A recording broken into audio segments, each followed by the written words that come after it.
السلام عليكم ورحمة الله. أعزائي طلبة وطالبات الصف الأول الإعدادي، النهاردة إن شاء الله هناخد درس هندسة، وده أول درس إن شاء الله في الهندسة. وبيتكلم عن إيه الدرس ده؟ عن المفاهيم الهندسية.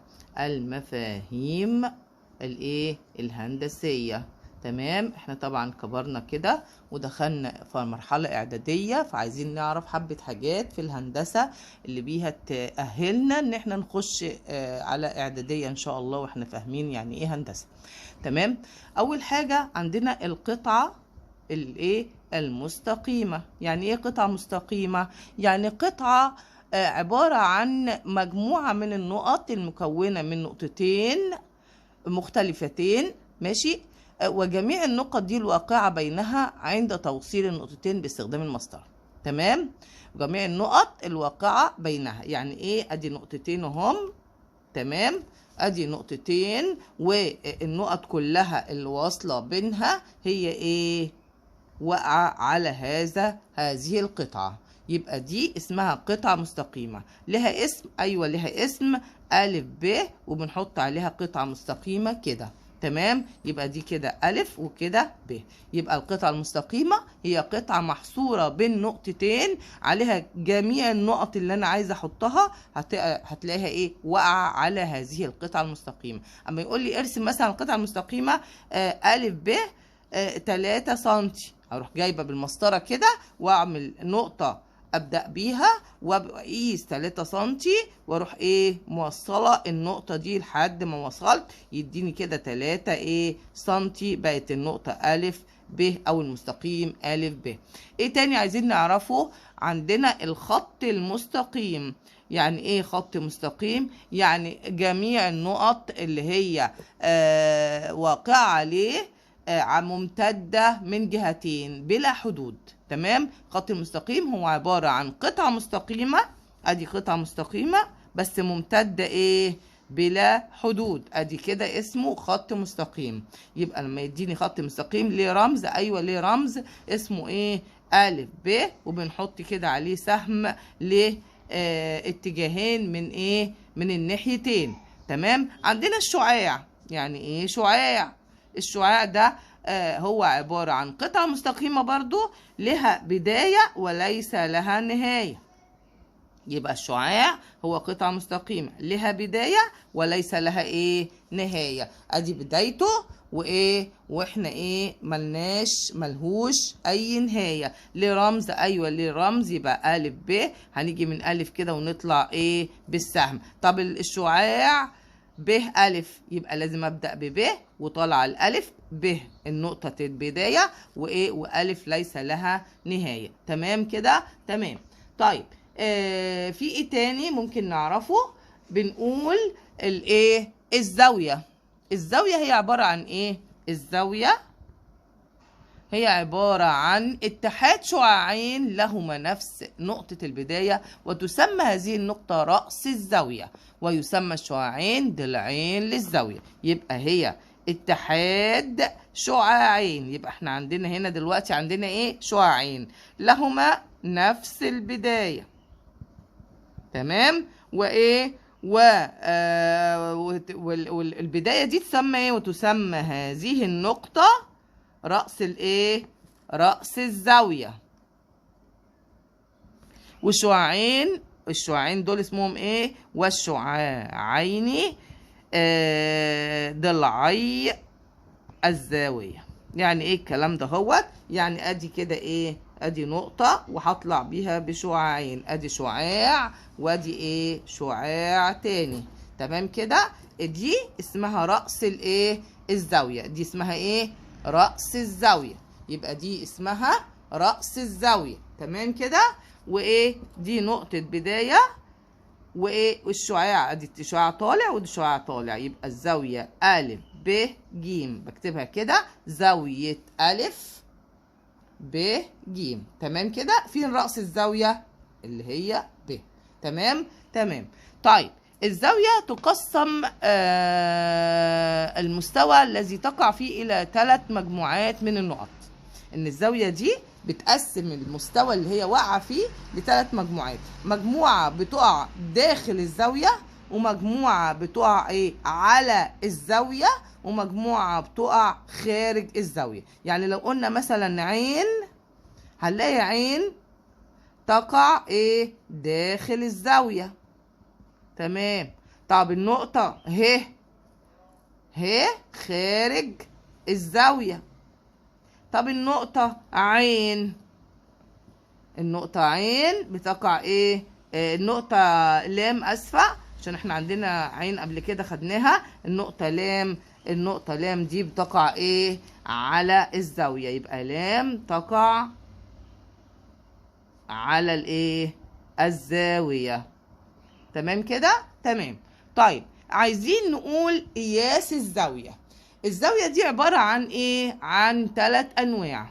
قياس الزاوية، قياس الزاوية عبارة عن 3 انواع. ايه هما؟ زاوية حادة، او يعتبر مثلا ايه 6 انواع. يعني احنا لو جينا بقى للتفنيط صح بتاعها هما 6 انواع. ايه هي بقى ال6 انواع دي؟ هنشوف نوع. اولا زاوية صفرية. تمام. طيب بعد كده بيديني زاوية حادة. ايه الزاوية الصفرية دي؟ اللي هي ولا حاجة اهي، دي كده مثلا كده ايه زاوية ألف ب جيم. زاوية ألف ب جيم دي زاوية ايه؟ ألف ب جيم. الزاوية لازم ايه يبقى لما انت الزاوية هنا هتبقى مين؟ زاوية جيم ب جيم ألف ب. يبقى الزاوية هنا الصفرية مين؟ جيم ألف ب، جيم ألف ب. يبقى احنا كده ما خدناش اي زاوية، نفس الايه الزاوية دي زاوية ايه صفرية. تمام كده؟ طيب قياسها ايه؟ صفر. طيب هنا زاوية حادة اللي هي اكبر، الزاوية ألف هتبقى اكبر من صفر واقل من كام؟ من 90. الزاوية الحادة شكلها ايه؟ شكلها عامل كده. تمام. ادي اكبر من الصفر، هيفضل بقى الضلع يقوم يطلع لحد ما يبقى اكبر من الصفر واقل من الايه؟ من 90. تالت حاجة زاوية قائمة اللي هي ألف هتساوي 90.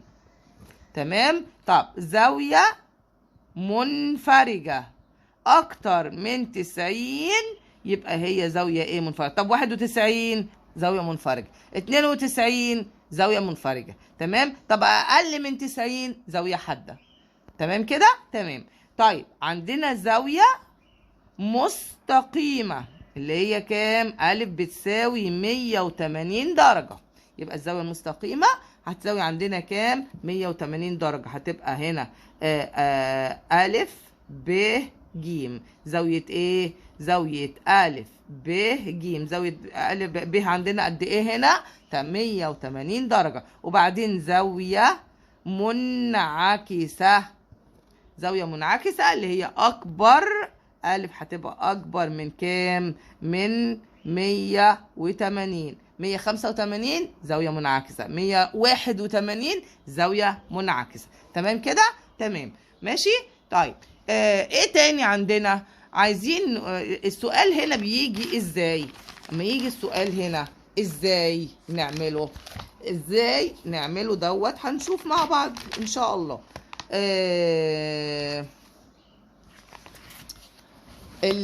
السؤال بيجي كالآتي، بيقول لي اذكر أنواع الزوايا. ماشي؟ اذكر أنواع الزوايا التي قياس كل منها ايه؟ 32 94 110 180 250 135 مثلا 152.5. كل دي ايه؟ عايزين نوع الزاوية. طب نمسك واحدة واحدة كده. عندنا بقى ال 32 دي مش اكبر من 90 من الصفر واقل من 90. طالما اقل من 90 تبقى حادة، يبقى اول واحدة هتبقى حادة، التانية 90 يبقى قائمة. تمام. التالتة أكبر من 90 تبقى إيه؟ منفرجة. تاني يبقى أقل من 90 حادة. 90 قائمة، منفرجة أكبر من 90. 180 مستقيمة. تمام. 250 اللي أكبر من 180 دي منعكسة. تمام. 135 منفرجة. تمام. يبقى أكتر من 90 وأقل من 180 تبقى دي إيه؟ منفرجة. طيب 100 برضو أكبر من 90 وأقل من 180 منفرجة. تمام كده. طيب 52 ونص اللي هي أقل من 90 تبقى حادة. تمام. يبقى معانا الزوايا يا إما زاوية صفرية يا إما زاوية حادة يا منفرجة يا قائمة يا إما إيه؟ يا إما منعكسة. تمام كده؟ تمام. طيب عايزين نعرف العلاقة الخاصة بين الزوايا. العلاقة الخاصة بين الزوايا دي لما يبقى في زاويتين جنب بعض، ايه علاقتهم ببعض؟ ماشي. العلاقات بين الزوايا. تمام. عندنا أول علاقة اللي هي الزاويتين المتجاورتين. يبقى الزاويتين المتجاورتين، الزاويتين عشان نمشي كده صح في اللغة العربية، المتجاورتين. ايه هما بقى؟ اللي هما جنب بعض وايه وما بيعملوش ايه، بيبقى فيه ضلعين لهم نقطة بداية كده. تمام. ولهم 3 شعاعات. يبقى اتحاد يعني إذا اشتركتا في رأس وضلع وكان الضلعان الآخران في جهتين مختلفتين من الضلع المشترك. يبقى هنا الزاويتين المتجاورتين هما زاويتين اشتركتا في رأس، اللي هو الرأس ده هوت، ادي الرأس اهو وضلع، مش ده ضلع مشترك اهو، في رأس وضلع. وايه تاني؟ والضلعان الآخران في جهتين مختلفتين من الايه؟ الضلع المشترك. يعني ايه الكلام ده هوت؟ يعني ادي مشتركة في رأس واحدة اهي. تمام. في نقطة واحدة لها نقطة رأس واحدة اهي، وايه؟ وفي ضلع مشترك وفي ضلعين آخرين في جهتين مختلفتين من ايه؟ من الضلع المشترك. دول اسمهم زاويتين متجاورتين. تمام. طب عايزين ننطقهم كده. اما نقول أ ب د يبقى الزاويتين هنا عندنا مين؟ أ ب د و د ب ج. يبقى نطقت مين؟ نطقت الب مرتين، مرة في الزاوية دي ومرة في الزاوية دهية. تمام. طيب هنا لما اجي اقول ان مثلا شكل زي ده كده، هل دول زاويتين متجاورتين؟ لا. يبقى الشكل ده لا يدل على انهم زاويتين متجاورتين. ليه؟ لان مفيش رأس مشتركة. تمام. وفي ضلع، والضلع مشترك بس ايه؟ اختل شرط من الشرطين اللي هو ايه؟ الرأس المشتركة، لان هما كده ايه؟ ما يبقوش زاويتين مشتركتين. يبقى الزاويتين مين ومين؟ ب ج ب د وألف ه ج. ألف ه ج وج ب د ليستا زاويتين متجاورتين. تمام كده. يبقى هما مش ايه؟ مش زاويتين مشتركتين في ايه؟ في ضلع ورأس واحدة. طيب عندنا النوع التاني من الزوايا، الزاويتين المتكاملتان. الزاويتان المتكاملتان. ايه هم بقى الزاويتان المتكاملتان؟ اللي هم المتتامتان، وايه هما زاويتين مجموع قياسهم كل واحدة منهم الاتنين بيتمموا. الاول احنا عايزين المتتامتين، انا اسفة. يبقى الزاويتين المتتامتان اللي هما ايه؟ كل زاويتين مجموعهما متجاورتين، مجموعهما 90 درجة اسمهم متتامتين. يبقى لما يقول لي الزاويتين دول متتامتين من غير ما يقول لي أي كلمة تاني أعرف إن مجموعهم 90 درجة. تمام؟ يعني زي إيه كده؟ يعني لما ألاقي دي كده مثلا 70، يبقى الزاوية التانية هتكملها على طول، هتبقى كام؟ هنا مثلا لو دي 70 هتبقى دي خليها مثلا 30، يبقى دي على طول ايه؟ 60. يبقى الزاوية دي 30 بقت دي 60. يبقى الزاويتين المتتامتين لما يكونوا حدتين بتبقى واحدة 0 وواحدة 90. لما يكونوا حدتين واحدة فيهم صفرية يبقى التانية قائمة. تمام؟ يبقى لو واحدة صفرية التانية هلاقيها ايه؟ بتتممها على طول لكام؟ ل 90 درجة. يبقى لازم الزاويتين المتتامتين مجموع قياسهما 90 درجة.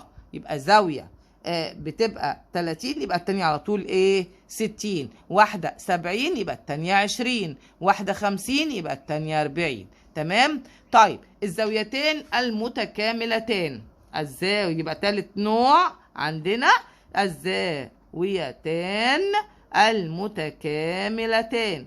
يبقى تاني أول حاجة خدنا الزاويتين المتجاورتين اللي هما جنب بعض مشتركين في ضلع مشترك وإيه؟ ورأس واحدة.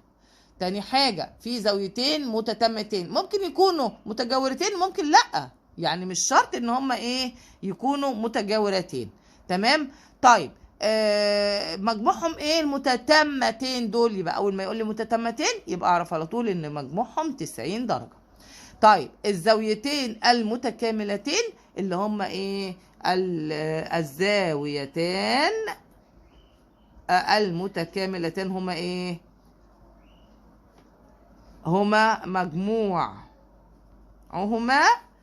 180 درجة. يبقى دايما المتكاملتين مجموعهم 180 درجة. هيديك واحدة منهم يبقى التانية على طول بتساوي ايه؟ بتطرحها من 180 يديك الزاوية اللي بتكملها. تمام؟ طيب اما يجي يقول لي السؤال بيجي ازاي؟ ممكن تبقى واحدة في المتكاملتين دول واحدة منفرجة والتانية حادة، يعني دي مثلا منفرجة يبقى لازم التانية تبقى ايه؟ حادة. طب ممكن تبقى قائمة وقائمة؟ دي كده برضو زاويتين متكاملتين، يبقى قائمة وقائمة. الله أكبر الله أكبر. تمام كده؟ طيب تالت حاجة في عندنا ايه؟ اما يقول لي الزاوية التي قياسها 75 السؤال بيجي ازاي؟ السؤال بيجي كالآتي. اولا الزاوية التي قياسها 75 تتمم زاوية قياسها كام؟ يبقى على طول 75 دي أطرحها من كام عشان تتمم؟ من 90 درجة. يبقى عشان تتمم هاخد كده 90 ناقص 75 يديني أدي 15. تمام؟ تتمم 15 درجة وتكمل. يبقى هطرح برضو 180 ناقص 75 هيديني كام؟ ادي 5 0 1. تمام؟ وتكمل 100 زاوية قياسها كام؟ 105 درجة. تتمم 15 درجة وتكمل زاوية قياسها 105 درجة. تمام؟ نوع تاني يقول لي ايه؟ اما يقول لي الزاوية التي، سؤال تاني، الزاوية التي قياسها ايه؟ كام نقط دي. تمام. تتمم زاوية قياسها 67 وتكمل زاوية قياسها نقط. طيب اجي اول واحدة كده اعملها ازاي؟ اخد ال90 عشان تتمم، اخد ال90 اطرح منها ال67. تمام. هتديني كام؟ يبقى تتمم اللي هي ايه؟ المتممة اللي هي كام؟ بتساوي 90 ناقص 67. هطرح ادي 3 ادي 2. ماشي. يبقى كده كام؟ 90 ناقص 67 يبقى يديني 23 درجة. أقوم جاية ال 23 وحطها فين؟ في المتممة، الزاوية اللي بتتممها. طيب المكملة بتساوي، اروح جايبه برضو ال 67 دي اطرحها من كام هنا بقى المره دي؟ من 180 درجه. تديني كام؟ ادي كده 3 برضو هنا 1 تمام. يبقى 113 درجه. يبقى كملت زاويه قياسها 113 درجه وتممت زاويه قياسها 23 درجه. تمام. ادي نوع الاسئله اللي بتيجي. يبقى برضو تاني، الزاويه التي قياسها نقط. ادي شكل السؤال بيجي بالوضع ده. ماشي. عشان الجزء دوت في الهندسه بيجي شكل اسئلته بالوضع ده هو. تمام. بتيجي الزاويه التي قياسها نقط تتمم زاويه قياسها نقط برضو وتكمل زاوية قياسها 154. تمام كده. يبقى الزاوية اللي قياسها كام تتمم زاوية قياسها كذا. تمام. يبقى دلوقتي هو ما عطانيش معلومة ان انا ايه اجيب على اساسها الكلام. طيب اجيبها من الاخر. خليها بقى ايه اجيبها ازاي دي؟ اجيب من اللي هي ايه المعلومه اللي عندي. يبقى ابدا من ايه؟ من المعلومه اللي عندي. تكمل زاويه قياسها، يبقى هنا المكمله بتساوي. المكمله بتساوي يبقى على طول طالما جبت سيره المكمله يبقى هجيب كام؟ 180 ناقص 154. هتديني كام؟ هتديني ادي كده 10 ناقص 4 6، 7 ناقص 5 2. يبقى بتكمل زاوية قياسها 26. يبقى أنا عملت إيه؟ جبت من أول المعلومة اللي عندي اللي همشي عليها. هنا عندي المعلومتين مجهولين. زاوية إيه؟ بتتم زاوية إيه؟ طب أنا أعرف منين؟ مش عارفة. طيب يبقى هنا لما يقول لي وتكمل امسك المعلومه بتاعتي اللي هي بتكمل زاويه قياسها 154 واروح جايه ايه راجعه بيها هتديني المعلومه. طب الزاويه دي بتكمل دي. طب وبتتمم مين؟ يبقى المتممه بتساوي نفس خطوات الحل ده هنمشي بيها. يقول لي سؤال كده في الاختيارات او في الاكمل في الهندسه في الاسئله بتاعت الامتحان، ما جيش كده اروح جايه حاطه ارقام وخلاص. لا، اخد جزء واعمله كده عملي واكتب. ليه اكتب؟ حتى انا لو انا غلطت في رقم ولا حاجه انا خطواتي صح، فانا باخد على الخطوات. يبقى ما اجيش كده واغش مثلا الرقم من اي حد واروح جايه كاتباه واقول انا كده ايه حليت. لا، خطواتك عليها ايه؟ عليها درجة. يبقى لازم اخد بالي من خطواتي عشان حتى لو غلطت في رقم ولا حاجة باخد درجة على الخطوات. يبقى بتتمم، افتكر اللي بتتمم على طول اللي هي 90 ناقص الزاوية الصغيرة اللي عندي اللي هي 26. هتديني كام؟ ادي 4 ادي 6. تمام. يبقى 10 ناقص 6 4، 8 ناقص 2 6. يبقى زاوية 64 درجة بتتمم زاوية قياسها 26 درجة وبتكمل زاوية قياسها 154 درجة. يبقى نخرج من الجزء اللي احنا بنشرحه دوت وبنقول ان احنا بنتكلم على مفاهيم هندسية معينة اللي هي ايه؟ اللي هي القطعة المستقيمة شكلها ايه ومعناها ايه،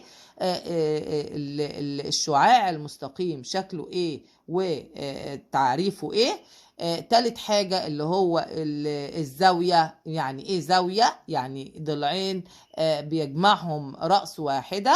تمام كده. وأنواعها ايه؟ قلنا زاوية صفرية، زاوية حادة، زاوية مستقيمة، زاوية منعكسة، زاوية قائمة، زاوية منفرجة. تمام كده. وعرفنا العلاقة بين الزوايا، إما إنها تكون متجاورتين أو ممكن ما يكونوش متجاورتين بس بتجمعهم علاقة إن هما متتمتين، أو بتجمعهم علاقة إن هما متكاملتين. قلنا متكاملتين يعني إيه؟ يعني مجموعهم الاتنين 180 درجة.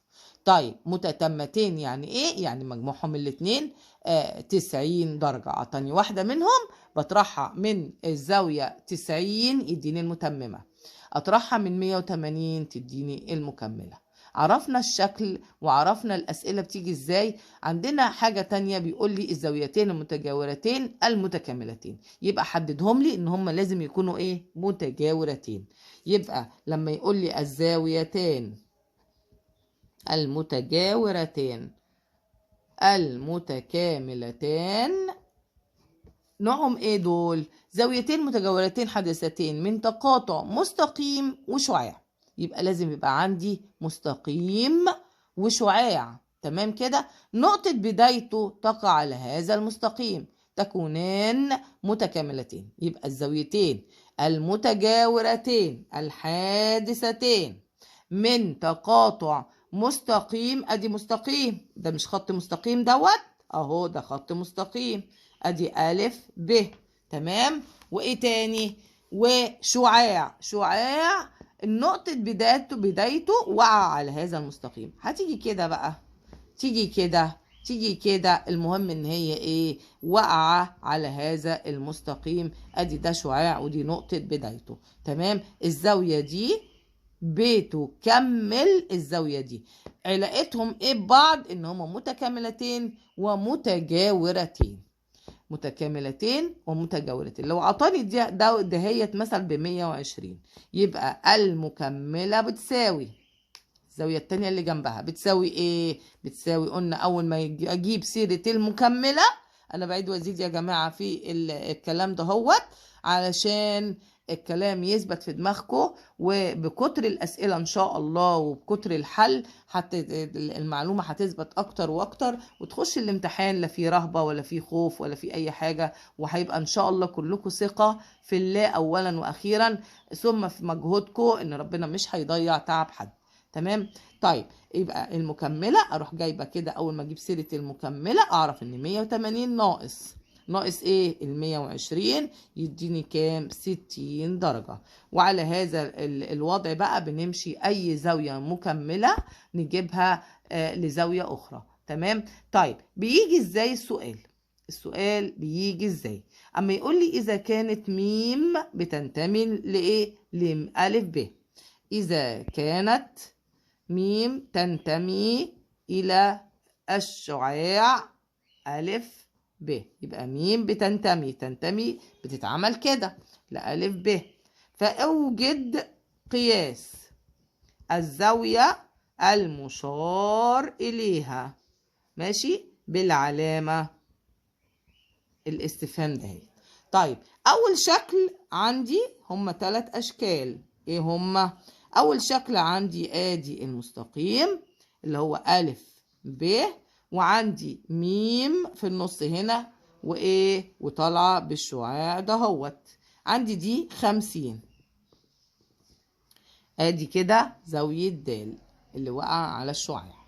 تمام. عايزه الزاويه دي اللي هي كام؟ الزاويه دي طبعا اسمها ايه؟ اولا اما اجي انطق الزاويه، ازاي تنطق الزاويه؟ تنطق ازاي الزاويه؟ ازاي؟ من نقطة البداية للرأس للنهاية. نقطة البداية للرأس للنهاية. يبقى عايزة انطق الزاوية المجهولة دي هقول ايه؟ د م ب.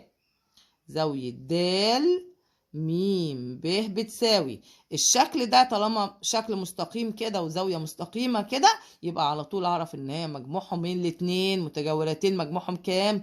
180 درجة. يعني ايه مجموعهم 180 درجة؟ يعني معنى كده ان هما متكاملتين. يبقى هنا طالما ده شعاع مستقيم كده وده النقطة دي واقعة عليه، يبقى الزاوية كلها 180 درجة. يبقى هطرح 180 ناقص 50 هتديني 130. يبقى بكل سهولة جبت الزاوية المجهولة. تمام، حلوة قوي، كل سهولة جبت الزاوية المجهولة. تمام، الزاوية للشكل التاني ادي ألف ب برضو، ادي الشعاع المستقيم بتاعنا، وعندنا ميم واقعة في الحتة دي كده في الجزئية دي. تمام، ادي ميم، وهنا في طالعة زاوية، وهنا طالعة زاوية تانية، وهنا طالعة زاوية.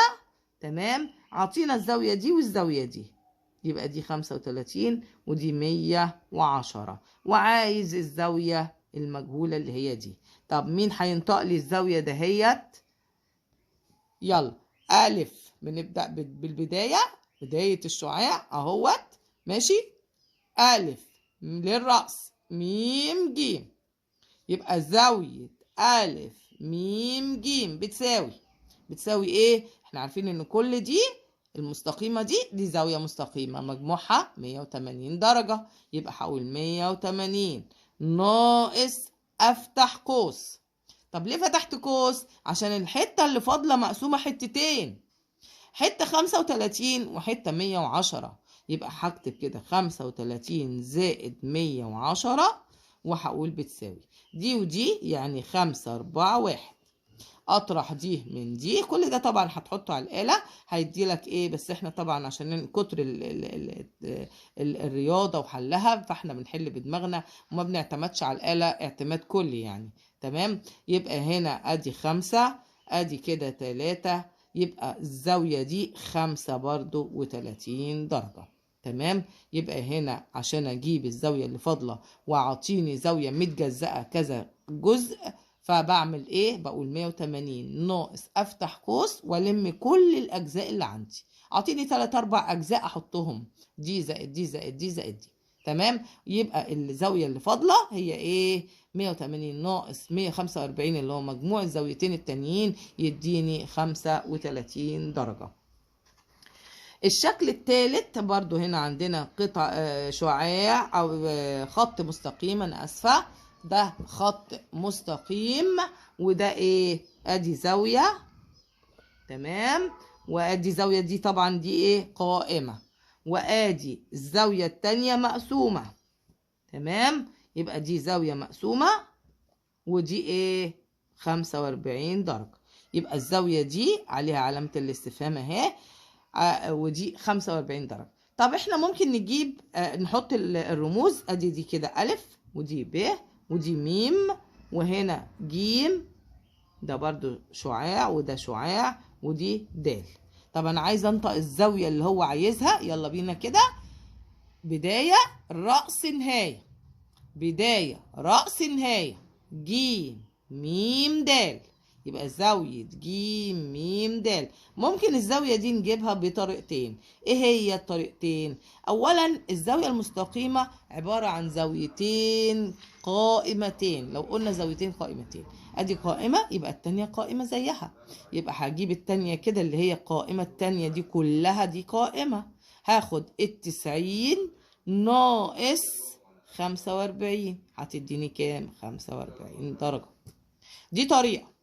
يبقى احنا هنا دلوقتي طالما عاطيني زاوية في الزاويتين المتكاملتين قائمة، يبقى على طول التانية قائمة، لأن 90 و90 180، واحنا عارفين الزاوية المستقيمة أصلا قيمتها 180 درجة. يبقى معنى كده ان انا لو جاني واحدة 90 يبقى التانية على طول 90. طب انا مش عايزه اعملها كده، انا عايزه اعملها طالما لقيت زاوية مستقيمة كده هقول زاوية ج حل اخر، زاوية ج م د بتساوي ايه؟ 180 ناقص افتح قوس، مش احنا اتعلمنا كده؟ تمام، القوس بقى هحط فيه ايه؟ كل الزوايا اللي فاضلة اللي هي 90 وزائد 45 برضو هيديني في المجموع النهائي كام؟ دي طبعا هتديني 135، يبقى تكملتها على طول 45 درجة. يبقى جبناها بطريقتين، يا إما عن طريق متممة اللي هي دي زاوية 90، يبقى اللي بتتممها برضو 45، يا إما على طريقة الزاوية المستقيمة اللي هي 180 درجة. حول 180 ناقص افتح قوس والم أي زوايا موجودة اللي هي 45 و90 اللي هي من الناحية التانية. تمام. يا ريت كده أكون وصلت لجزئية كويسة في الجزء دوت. هو فاضل جزء صغير يعني لازم نخلصوه بالمرة. عندنا بيقول لي ايه تاني؟ الزاويتين المتطرفتين لزاويتين متجاورتين. الزاويتين المتطرفتين لزاويتين متجاورتين. تمام. يعني ايه الكلام ده؟ هو زاويتين الضلعان المتطرفان لزاويتين متجاورتين. شكلهم ايه دول؟ اذا كان الزاويتين المتجاورتين متكاملتين فان الضلعان يكون على استقامة واحدة. تمام. اذا كانت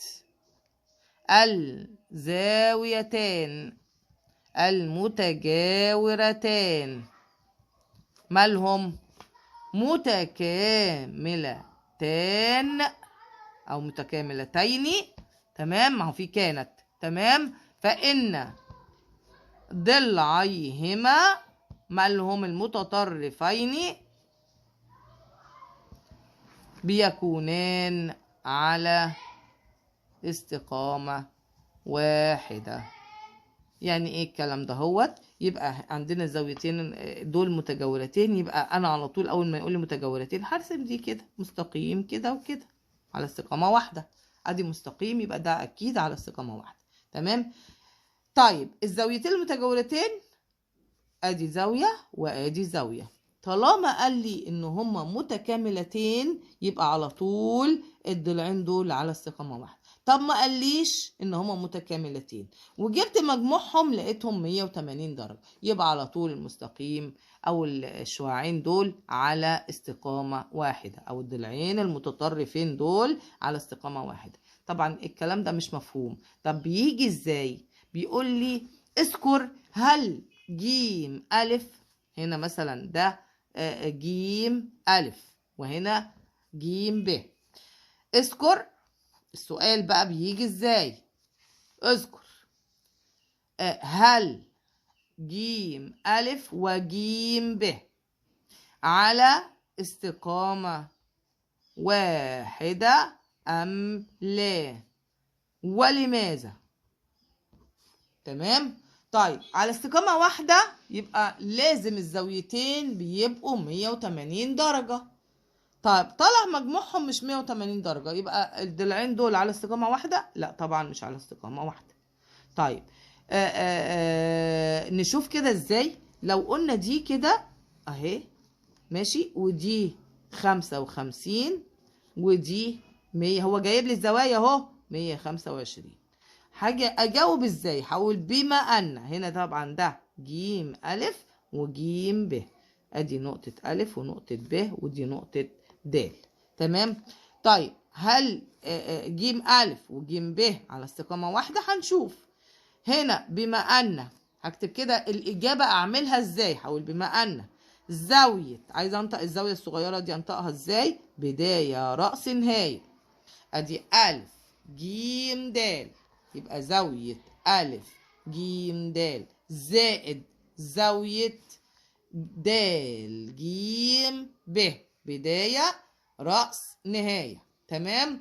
يبقى د جيم ب بيساووا ايه دول؟ بيساوي 55 زائد 125. دول بيساووا ايه؟ ادي 5 و5 10 صفر معانا الواحد، 5 و2 7 و1 8 وايه والواحد هينزل، يبقى مجموعهم 180 درجة. اذا ايه بقى؟ الف او جيم الف وجيم ب على استقامة واحدة. خلاص حلينا المسألة. يبقى هناخد الزاويتين اللي هو عايز يثبت ان الضلعين دول المتطرفين بتوعهم دول على استقامة واحدة، يبقى ده جاي كده وده جاي كده، ده على استقامة واحدة ولا لأ. خدنا الزاويتين وجمعناهم طلعوا مجموعهم 180 درجة.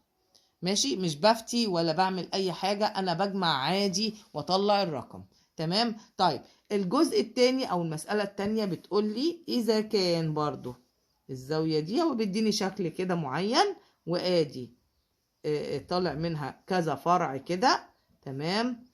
هنا ألف جيم وهنا ب. طب الزاوية دي بيقول لي ايه بقى هنا؟ 44 درجة. والزاوية دي نفس النجمة، قد دي قد دي قد دي، يبقى كل الزوايا اللي عندي قد بعض. عايزة انطق الزوايا، يلا واحدة واحدة كده ننطقها. يبقى هنا برضو هاخد الزوايا وحسبت ان مجموعها 180 درجة. تمام. لو ما طلعتش 180 درجة يبقى الشعاعين دول مش على استقامة واحدة. طيب طلعوا ان هما 180 درجة، يبقى شعاعين ج أ وج ب على استقامة واحدة. يبقى هناخدها واحدة واحدة كده. بما ان، يبقى اما اجي اجاوب سؤال زي دوت ويقول لي اثبت ان الشعاعين دول على استقامة واحدة او الضلعين دول على استقامة واحدة، هقول بما ان زاوية، واحدة واحدة يلا، أ ج ه، أ ج ه زائد ه ج د ه جيم دال. تمام. زائد دال جيم واو زائد واو جيم ب. ده كل ده بيساوي ايه؟ بيساوي 44 زائد 44 زيها زائد 44 زائد 44. كم واحدة 44؟ 1 2 3 4. يعني احنا لو ضربنا 4 في 44 يديني كام؟ 4 في 4 ب16، 4 في 4 ب16 و1 17. هل دي 180 درجة؟ لا مش 180 درجة. إذا ج بما أن ده لا تساوي 180 درجة، إذا إيه؟ إذا ج أ وج ب ليستا أو ليس على استقامة واحدة. طالما الاتنين دول الزوايا دي مجموعهم ما جابش 180 درجة، يبقى معنى كده ان الزوايا المتجمعة على هذا المستقيم ما بتساويش 180 درجة، يبقى الضلعين المتطرفين بتوعهم مش على استقامة واحدة. تمام كده. يبقى بكل سهولة جبت الزوايا المتجمعة على المستقيم وجمعتها. اجمعها طلعت 180 يبقى الشعاعين على استقامة واحدة. ما طلعتش 180 يبقى ليس على استقامة واحدة. تمام. احنا كده خلصنا الدرسين وايه. برضو نفس الكلام ممكن نقول ايه؟ ان الزاويتين المتجاورتين متتمتين فان ضلعهما المتطرفين يكونان متعامدين. يبقى النتيجة الأخيرة بتقول لي إذا كانت الزاويتان المتجاورتان مالهم بقى؟ متتمتين. برضو دي ايه؟ خبر كان. ماشي. فإن ضلعيهما المتطرفين يكونان مالهم هنا بقى؟ مش على استقامة واحدة لأن متتمتين 90 درجة، يبقى مالهم متعامدين. تمام. يبقى هنا عندنا ادي زاوية مستقيمة بتاع دهوت قائمة، وادي زاوية وزاوية. لو الزاويتين دول مجموعهم لو دي 30 هتبقى دي 60، يبقى الزاويتين دول مالهم متتمتين. يبقى زاوية أ ب ج مالها قائمة. يبقى أول ما يقول لي زاويتين متتمتين يبقى الضلعين دول مالهم متعامدين. يبقى الضلعين متعامدين. ملخص سريع كده للي احنا خدناه في الدرس الأول في الهندسة. احنا خدنا أنواع المفاهيم الهندسية اللي هي إذا كان مستقيم، إذا كان قطعة مستقيمة، إذا كان زاوية، وعرفنا اشكالهم وازاي ننطقهم وازاي نكتبهم كمان. عرفنا انواع الزوايا اذا كانت ايه وايه وايه، قلنا حادة او صفرية او قائمة او منفرجة او منعكسة او مستقيمة. عرفنا انواع الزوايا وازاي نعرف نجيب ان الزاوية دي نوعها ايه بالظبط. ما يديني زاوية يقول لي دي اذكر نوع الزاوية. تمام. طيب تالت حاجة عرفنا العلاقة بين الزوايا، يا إما يكونوا متجاورتين، يا إما يكونوا متتامتين، يا إما يكونوا متكاملتين. عرفنا يعني إيه متجاورتين؟ يعني بيجمعهم رأس واحدة والشعاع وضلع، ضلع واحد أو شعاع واحد وإيه ورأس واحدة، والضلعين التانيين متطرفين. الزاويتين المتكاملتين لازم يبقى مجموعهم 180 درجة. الزاويتين المتتامتين مجموعهم 90 درجة. ولما يقول لي الزاويتين دول متتامتين واعطاني واحدة منهم، ازاي اجيب التانية؟ اطرحها على طول من 90 درجة. طيب الزاويتين متكاملتين واعطاني واحدة، يبقى على طول اطرحها من 180 درجة تديني الزاوية التانية. تمام. طيب اما يديني ويقول لي الزاويه دي اثبت ان هم على استقامه واحده، الضلعين دول الزاويتين دول علاقتهم ببعض ان هم متجاورتين ومتكاملتين. عايزين نثبت ان الضلعين المتطرفين دول على استقامه واحده، بناخد الزاويتين اللي على الضلع اللي هو عايزه ونجمعهم. طلعوا 180 يبقى الضلعين دول على استقامه واحده، ما طلعوش 180 يبقى الضلعين ليس على استقامه واحده. تمام كده. والدرس كده الحمد لله انتهى، ويا ريت اكون وفقت ان انا اوصل لكم المعلومات دهيت. ولازم ان شاء الله نحل على الدرس كتير عشان الكلام يثبت في دماغنا. وبرضو ارجع اكرر تاني ان ما بشوفش اي تعليقات او تفاعلات منكم، وده طبعا مزعلني جدا. انا عايزة اشوف رد فعلكم على الدروس وعلى الشرح اللي انا بشرحه، عشان اعرف اذا كان موفق ولا غير موفق، ولا في حاجة معينة فيها تقصير. فيا ريت تخشوا على طول على اليوتيوب وتعملوا المصري التعليمية، هيجيلكوا الدرس.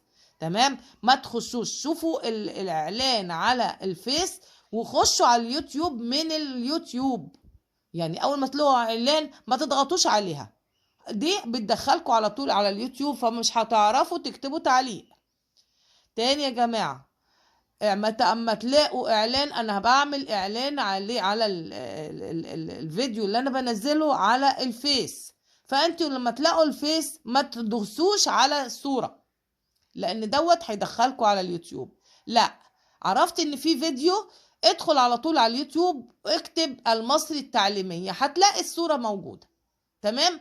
اضغط على الصورة وحط وادخل على الفيديو وشوف الشرح واكتب تعليقك اللي هيسرني ويفرحني ويشجعني ان انا اكمل معاكم جميع مراحل الاعدادية، اذا كان اولى او تانية او تالتة. وانا كل هدفي مش عايزة مشاهدات كتير الا عشان الاستفادة، وربنا يشهد عليا ان الكلام ده هو خالص لله، وانا بأبغي بيه وجه الله، وعايزة اي حاجة اعملها اساعد بيها الناس واساعد بيها اي حد محتاج حاجة في الرياضة، عشان الرياضة دي تبقى مادة سهلة محبوبة لكل الطلبة. كل املي في الدنيا ان انا اسهل الرياضة دي، وبفضل الله بفضل الله ان اي حد كنت بديله درس كان بيبقى الحمد لله بيطلع من عندي وهو جاي كاره الرياضة، يقول لي باللفظ كده اقسم بالله اقسم بالله انا حبيت الرياضة من طريقة شرحك يا ميس، وانا بحب فعلا، انا ابتديت احل وابتديت ان انا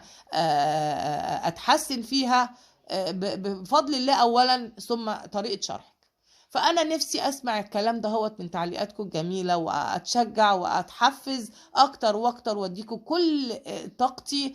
وأنا نفسي فعلا أعمل حاجة كده أبتغي بيها وجه ربنا وأقابل بيها ربنا وأبقى متشرفة أن أنا عملتها. يعني مش قادر أقول لكم حاجة أكتر من كده. بنلاقي الفيديو على الفيس معلن عنه، ما تدوس على الفيديو. لما تشوف الصورة خش على اليوتيوب على طول واكتب المصري التعليمية، هتلاقي نفس الصورة قدامك، دوس عليها وخش واكتب التعليق اللي انت نفسك فيه او اللي انت عايز تقوله، سواء نقد في حاجة معينة، سواء حاجة معينة انت مبسوط منها، سواء اي حاجة. انا بتقبل اي حاجة، انا بتقبل اي حاجة، بس في المهم في الاخر تبقى حاجة هادفة نرجو بيها تحسين المحتوى دوت، وتفاعله مع ناس اكتر واستفادة اكتر، عشان ربنا ان شاء الله يدينا الجزاء اللي احنا بنتمناه. والسلام عليكم ورحمة الله.